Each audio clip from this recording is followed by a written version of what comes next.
22절까지 읽으면서 내용을 좀 살펴보겠습니다. 이 고린도 교회는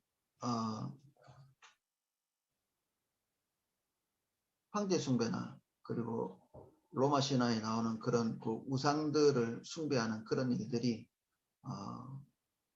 도시 전체적으로 이렇게 성행했던 그러한 장소고, 그런 일을 하기 쉬운, 그 죄짓기 쉬운 그런 정황이 있었죠. 그리고 국가적으로 이런 그 우상 숭배를 통해서 사람들의 생각과 관심을 집중시키고, 그걸 통해서 국가 전체의 헤게모니, 그 생각, 가치관을 통일시켜서 이끌고 나가는 그런 그래서 자신들의 지위를 유지하는, 국가의 지위를 유지하고, 그리고 통치자의 그 의도에 따라서 국가 전체를 이제 이끌고 가려고 하는 이 큰 어떤 사이클 안에서 그리스도인들은 거기에 동조할 수 없는 가치관을 가지고 있죠. 근데 그 가치관에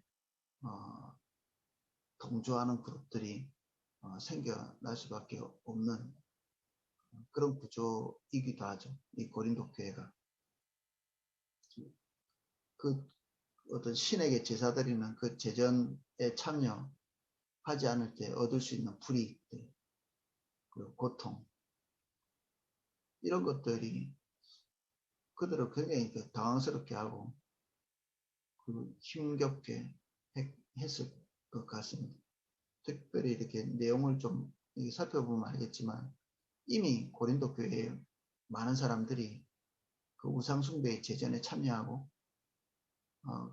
그들의 어떤 마술적인 능력들, 그 우상이 줄 수 있다고 생각하는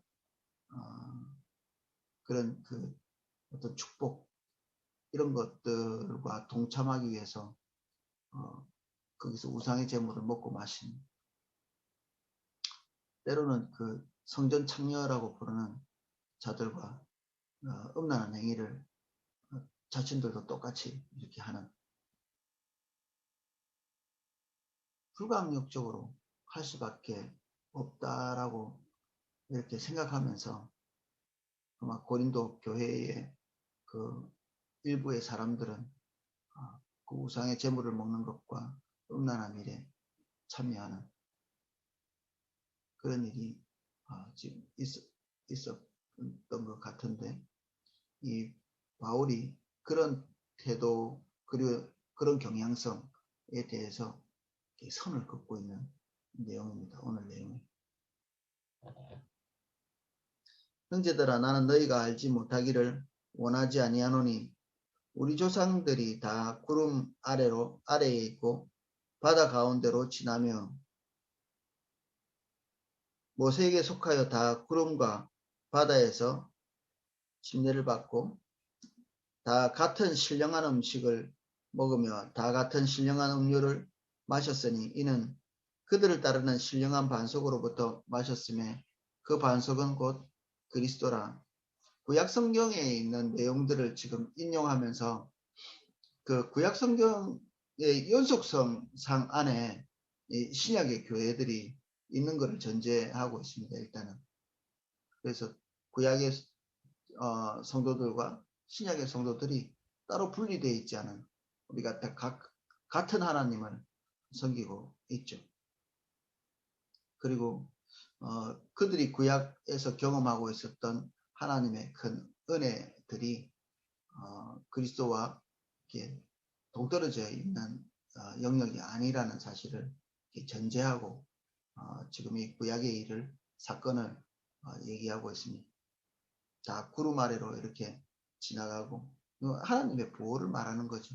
이스라엘 백성들이 이 출애굽한 내용이라는 걸 이해하실 수 있겠죠. 광야에서 구름 아래로 지나가고 바다 가운데로 지나가고, 이건 하나님의 특별한 보호를 통해서 그들이 구원을 얻은 것, 그리고 하나님의 백성으로서 하나님으로부터 받을 수 있는 모든 종류의 보호를 받고 신령한 음료를 먹고 그리고 신령한 음식을 먹고 하나님의 백성에게 약속된 땅으로 갔던 그 사건을 지금 언급하고 있는 것입니다. 그런데 고린도 교회 교인들도 똑같죠. 그리스도 안에서 하나님께서 주시는 모든 종류의 은혜들을 다 얻으면서 이 구원의 지점까지 가고 있는 그런 과정입니다. 5절 그러나 조금 반전이 있습니다. 그러나 그들의 다수를 하나님이 기뻐하지 아니하셨으므로 그들이 광야에서 멸망받았느니라. 이게 굉장히 긍정적인 데서부터 출발해서 5절에 갑자기 그들의 운명이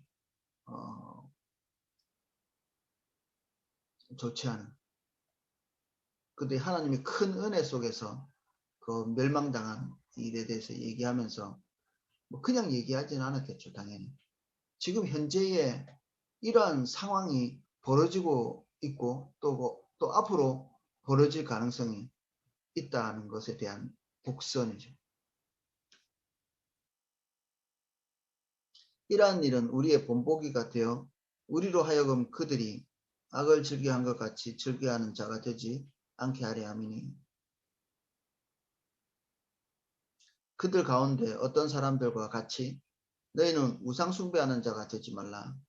기록된 바 백성이 앉아서 먹고 마시며 일어나 뛰논다 함과 같으니라.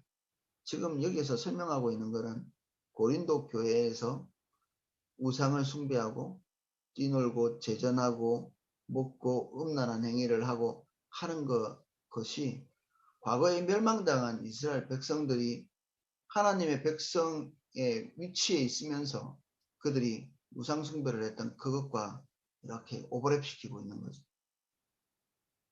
같은 일이라는 겁니다. 결국.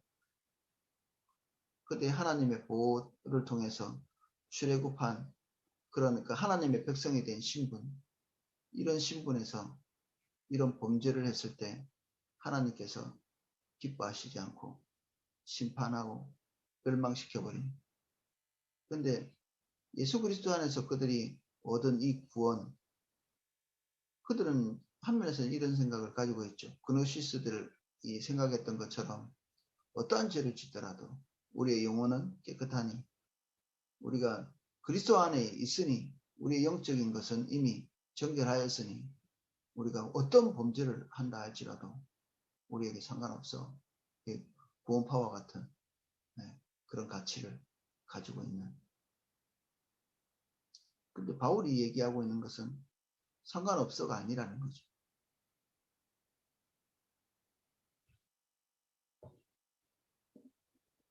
똑같은 케이스를 8절에 기록하고 있습니다.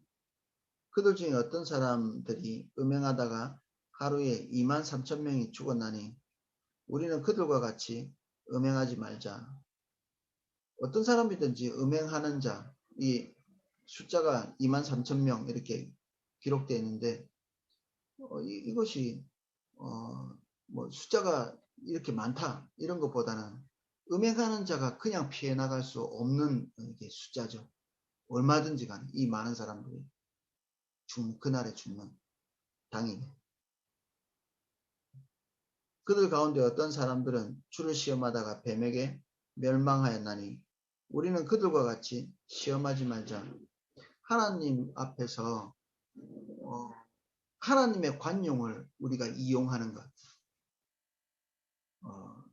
고린도 교회 같으면 우리가 예수 그리스도를 믿기 때문에 우리가 조금 범죄해도 예수 그리스도의 은혜를 통해서 용서받겠지. 하나님이 여기까지도 관용하실 수 있겠지. 이게 하나님을 시험하는 거죠. 하나님의 관용을 범죄하는 그 범죄의 모티브로 삼는, 이유로 삼는 것.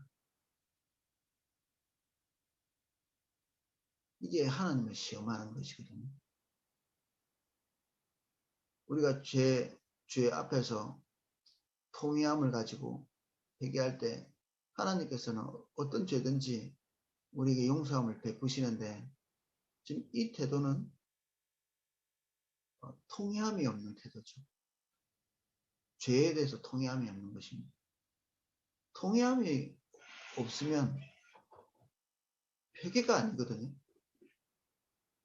근데 심지어 하나님께서 용서해 주시겠지, 이게 그리스도의 용납을 그들이 올바로 이해하고 있는 것이 아니죠. 당연히 이후에 하나님, 내가 우상숭배했어요, 용서해 주세요, 이런 태도를 가진다 할지라도 그 태도가 하나님을 시험하는 것이라는 것입니다.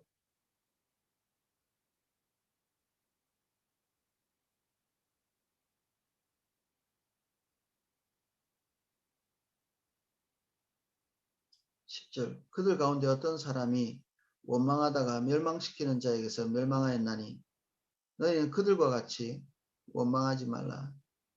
하나님이 광야에서 10번이나 후퇴하셨죠.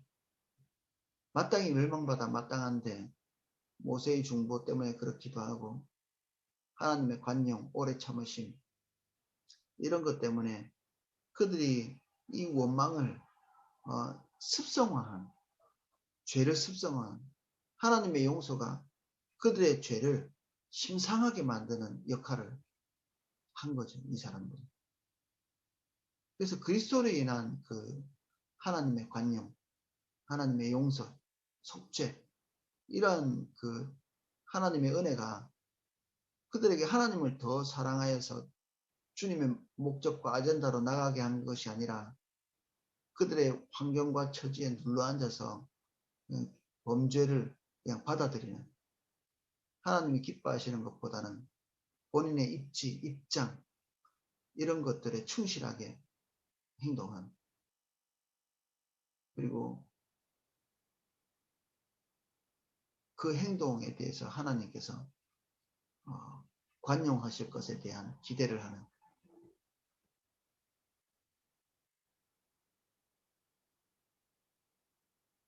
11절, 그들에게 일어난 이런 일은 본보기가 되고 또한 말세를 만난 우리를 깨우치기 위해 기록되었었느니라. 과거의 일이 과거에서부터 끝나지 않고 기록물로 남아있다. 이건 하나님의 섭리인데, 그것은 구약 성경이 지금까지 우리에게 남아있고 남아있도록 섭리하신 것은 오늘 우리에게도 이것이 관련이 없는 일이 아니기 때문에 남아있다는 거죠. 지금 말세는 예수 그리스도께서 오신 그때부터의 그 시간을 얘기하는 건데, 예수 그리스도께서 오신, 그리고 예수 그리스도께서 재림하시는 그 시간까지 이 기간 동안에 사는 모든 사람들은 이 출애굽에서 하나님께서 하나님의 백성들에게 행하신 이 심판의 일을 기억해야 된다는 것입니다. 구약은 구약이고 우리는 좀 다르지 않나요? 그게 아니란 얘기입니다, 지금.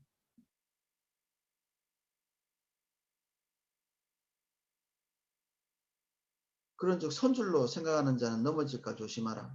이게 교만하지 말라는 얘기가 아니고요, 하나님의 관용을 이용하지 말라는 얘기입니다. 용서해 주시겠지? 속죄되겠지? 그런 자세와 태도 속에는 온전한 회개가 없고, 온전한 회개가 없으면 당연히 하나님의 관용도 없는 거죠.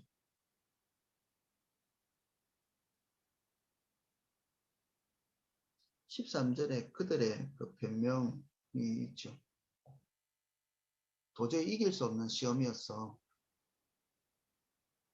어떻게 이걸 피해 나갈 수 있겠어? 온 세상이 다 황제를 숭배하는데, 온 세상이 다 우상을 숭배하는데, 모든 사람이 다 우상의 제물을 먹고 그 음란에 동참하는데 어떻게 하지 않을 수 있겠어? 하나님의 성령의 인도를 받고 있는 이 바울의 견해는 13절입니다. 사람이 감당할 시험 밖에는 너희가 당한 것이 없나니 오직 하나님은 미쁘시고 너희가 감당하지 못할 시험 당함을 허락하지 아니하시고 시험 당할 쯤에 또한 피할 길을 내사 너희로 능히 감당하게 하시느니라. 그러니까 감당 못할 시험이 오지 않는다는 겁니다.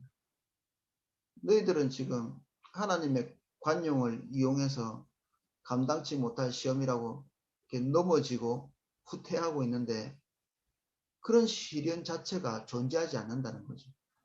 하나님의 판단 그리고 하나님의 실수 뭐 이런 것들이 있지 않고서는 하나님의 오판이 있지 않고서는 너희를 돌보시는 하나님이 실수하지 아니하시는 하나님이신데 너희들이 감당치 못할 것들을 줄 리가 없다는 거예요.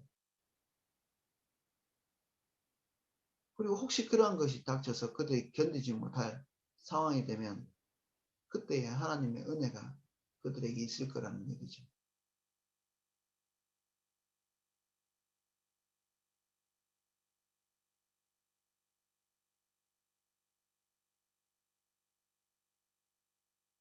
시련은 있는데 분명히 이 우상숭배를 할 수밖에 없는 하도록 유혹하는 유혹은 있는데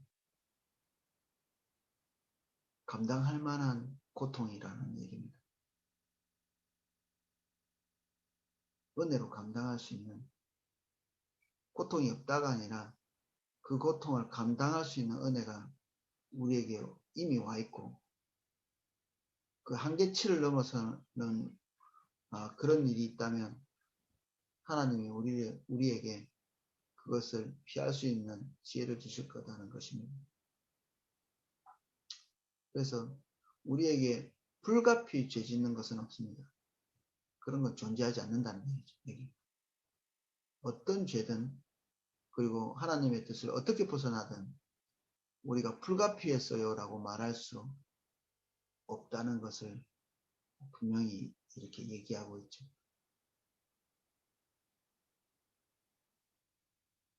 거짓말을 왜 하나요? 거짓말은 그 상황을 정직한 태도로는 모면할 수 없다고 생각하기 때문에 거짓말을 하죠. 정직하게 말했을 때 자기에게 닥쳐올 고통, 그리고 난처함, 부끄러움, 수치를 모면하기 위해서 거짓말을 하거든요.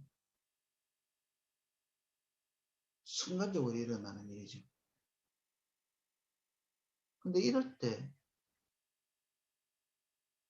그 어려운 상황을 회피하기 위해서 거짓말이 필요한 게 아니고 하나님의 지혜가 필요하고 하나님의 은혜가 필요하죠. 연약하여서 그런 일을 할 수 있지만 그게 바르고 올바른 자세는 아닙니다. 그래서 우리가 하나님 앞에 범죄하고 넘어지는 모든 일들이 하나님의 은혜를 구하기 전에 우리가 그 상황에 대한 우리의 연약함을 먼저 보기 때문에 넘어지는 거죠. 이건 이길 수 없어. 극복할 수 없어. 이미 우리가 마음속에서 그렇게 판단하는 것입니다. 이건 결국 이걸 얘기하는 겁니다. 하나님은 무능력하시고 하나님 우리에게 주신 환경에 대한 오판을 하셔서 우리에게 이런 것이 닥친 거야. 이렇게 판단하는 거죠. 하나님 무시하는 겁니다. 결국에는.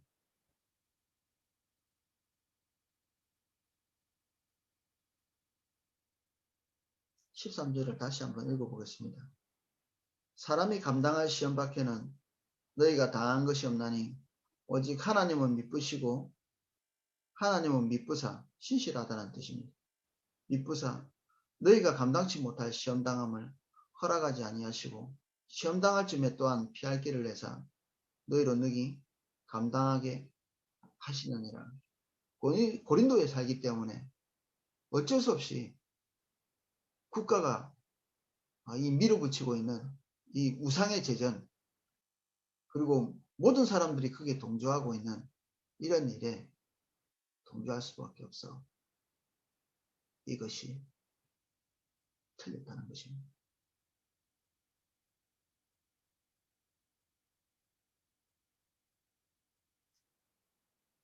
그런즉 내 사랑하는 자들아 우상 숭배하는 일은 이를 피하라.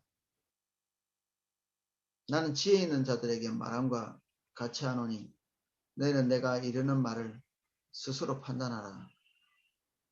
우리가 축복하는 바 축복의 자는 그리스도의 피에 참여함이 아니며 우리가 떼는 떡은 그리스도의 몸에 참여함이 아니냐. 떡은 하나요 많은 우리가 한 몸이니 이는 우리가 다 한 떡에 참여함이라. 육신을 따라 난 이스라엘 보라. 제물을 먹는 자들이 제단에 참여하는 자들이 아니냐. 그런즉 내가 무엇을 말하느냐. 우상의 제물은 무엇이며 우상은 무엇이냐. 우리 이방인이 제사하는 것은 귀신에게 하는 것이요 하나님께 제사하는 것이 아니니 나는 너희가 귀신과 교제하는 자가 되기를 원하지 아니하노라.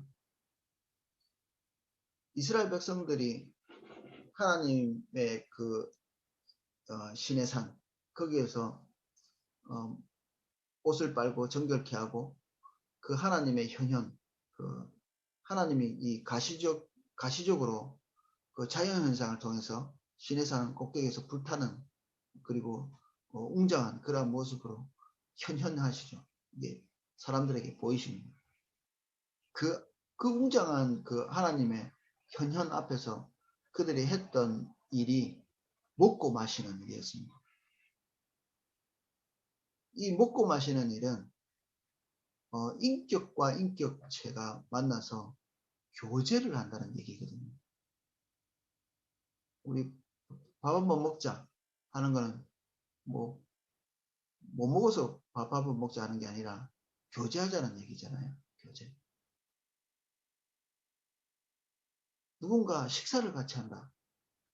이것은 그 사람과 내가 같은 레벨로서 하나의 존재가 될 수 있다는 이런 얘기이거든요. 먹고 마시는, 같이 먹고 마시는 일이.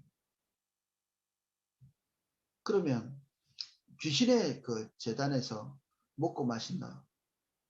반대로 하나님께 제사하면서 먹고 마신다. 이것이 결국 그 하나님과 연합되고 하나된 이것을 말함과 동시에 우상의 제물 앞에서 먹고 마신다는 것은 결국 우상과 또는 그 뒤에 배후에 있는 귀신의 세력과 짝한다는 얘기죠.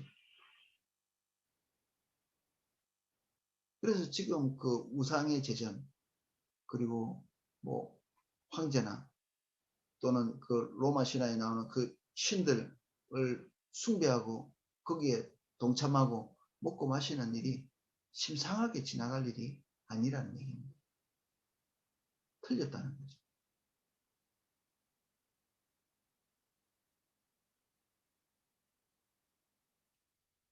21절 너희가 주의 잔과 귀신의 잔을 겸하여 마시지 못하고 주의 식탁과 귀신의 식탁에 겸하여 참여하지 못하리라. 우상은 없는 것이죠. 없는 것입니다.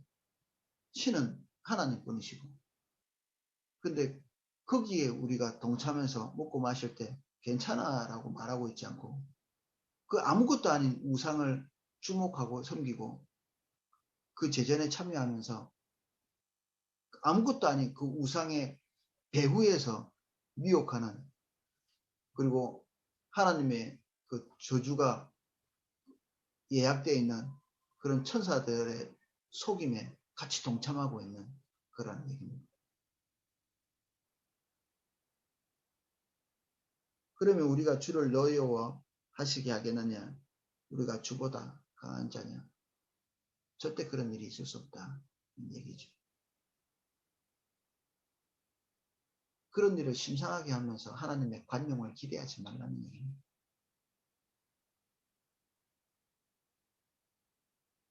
그래서 하나님을 어쩌면 모독하는 행위가 될 수 있는 하나님의 관용을 우리의 범죄에 이용하는 이런 일을 하지 말라는 얘기를 하고 있습니다. 지금 고린도 교회는 하나님의 큰 은혜 그리고 사도들의 풍성한 가르침 가운데서 너무나 지나쳐가서 하나님의 은혜에 대해서 깊이 이해한 나머지 하나님의 관용을 자기 정욕대로 사용하고 있는 그런 모습을 보이고 있는데, 그게 가능하냐? 가능하지 않다는 얘기입니다. 그게 통하는가? 통하지 않는다는 얘기입니다. 우리는 항상 두렵고 떨림이 있고, 특히 하나님과 근접한 거리에서 하나님의 은혜를 경험한 사람일수록 이런 종류의 죄는 심각한 결과를 초래합니다. 하나님에 대해서 도통 모르고 어제 예수님 믿은 사람이고 하나님에 대해서 아는 것이 전혀 없다. 그런 사람에게 이런 것이 적용되는 것이 아니라 선줄로 생각하는 자들, 하나님의 관용을 아는 자들, 죄인을 향한 풍성한 하나님의 긍휼에 대해서 이해하고 있는 자들, 그러한 자들에게 지금 말하고 있는 것이죠. 이 경고가. 그렇게 하지 말라고 경고하고 있는 것입니다. 그래서 우리는 죽는 날까지 두렵고 떨림을 버릴 수가 없습니다. 그리고 우리 범죄에 대해서 통회함을 놓쳐서는 안 되고, 온전할 수 없다는 것은 우리가 다 동의하고 있는데, 우리 죄에 대한 심상한 마음을 가질 수는 없다는 것입니다. 오늘은 여기까지 살펴보겠습니다. 기도하겠습니다.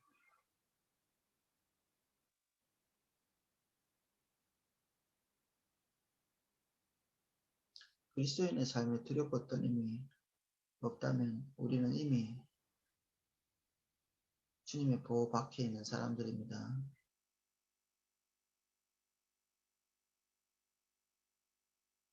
두렵고 떨림은 그리스도인이라는 증거이기도 합니다. 우리가 매일매일 하나님의 긍휼과 자비를 맛봅니다. 동시에 하나님 임재 안에서 항상 두렵고 떨림으로 설 수 있는 저희들 될 수 있도록 은혜를 주옵소서. 은혜가 끝까지 은혜가 되기 위하여 우리가 경성하고 깨어 있게 하여 주십시오. 항상 차든지 덥든지 요구하십니다. 상황에 녹지 않도록 도와주십시오. 어쩔 수 없었어라는 말을 입에 달고 살 수 있지만 하나님 앞에 통용될 수 있는 말이 아닙니다. 우리가 적절한 융통성 속에 살지 않게 해주십시오. 우리에게는 은혜가 필요하고 우리가 판단한 적절한 융통성이 우리를 선한 길로 인도하지 못합니다.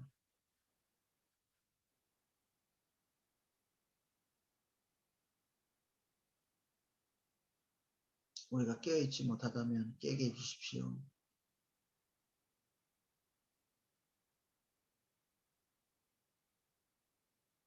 하나님은 혹독한 분이 아니십니다. 감당치 못할 시험을 우리에게 주시고 우리를 지켜보는 분이 아니십니다. 능히 감당할 시험을 주신다고 말씀하십니다. 우리에게 와 있는 모든 것은 견딜만하며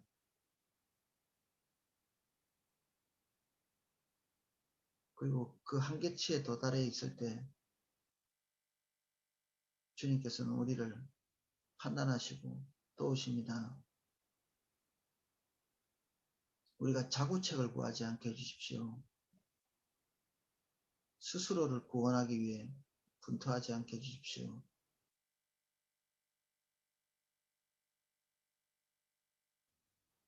내 스스로 생각하고 뒤로 물러나지 않게 해주십시오. 한계점에 와 있는 그 지점에서 많은 사람이 무너집니다. 주님 볼 수 있게 해주십시오. 주님 보게 해주세요.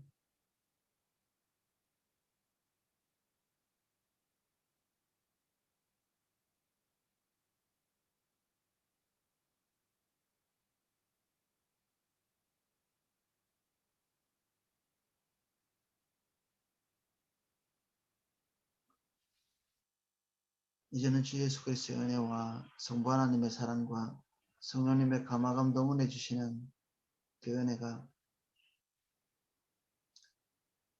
끊임없이 깨어있기를 원하고 우리 시련 중에서도 자고책을 구하지 아니하고 하나님의 은혜를 구하며 감당치 못할 시험 주시지 아니하는 하나님을 바라보며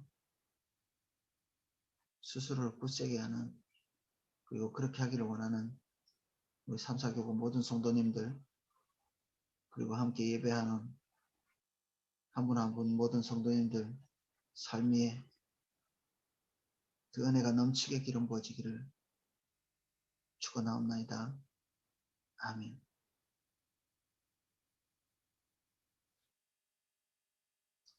네, 제가 기도하실 수 있도록 음악을 방송해 드리겠습니다.